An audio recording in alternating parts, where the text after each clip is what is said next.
An animal control inspector is being called in to find a solution to a problem with bats at Harrison High School. Ava Wilhite spoke with school grounds directors today. Ava, what did they have to say about this wing discovery?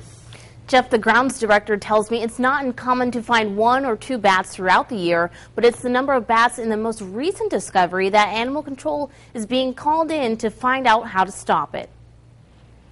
With a flashlight in hand, Travis Wolford is searching every crack, nook, and cranny. They say ½ inch by ½ inch. That's all it takes for a bat to get into a space. Wolford is an inspector with AL Animal Control in Indianapolis. He's been called out to Harrison High School to find out how bats are making their way in after 8 to 10 baby bats were discovered dead or dying throughout the building. And there'll be somewhat of a dirty spot where they've stained it going in and out.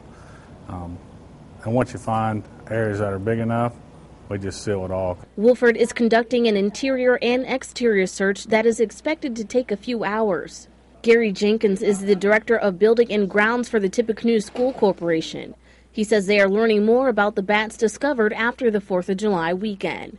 What they're telling us now is that the bats have come in and had some young babies in the building, and the adult bats are leaving at night, going out and feeding, and coming back during the day to feed and sleep during the day inside our building.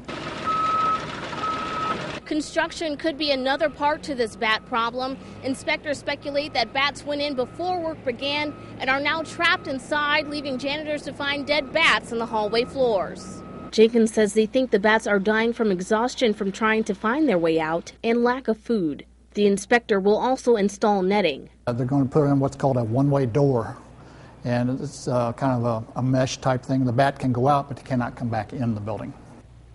Now, no bats have been found since the beginning of this week, and Jenkins says if more are discovered, they could send someone back out at night to see where the bats are trying to come in at. Eva Wilhite, News Channel 18.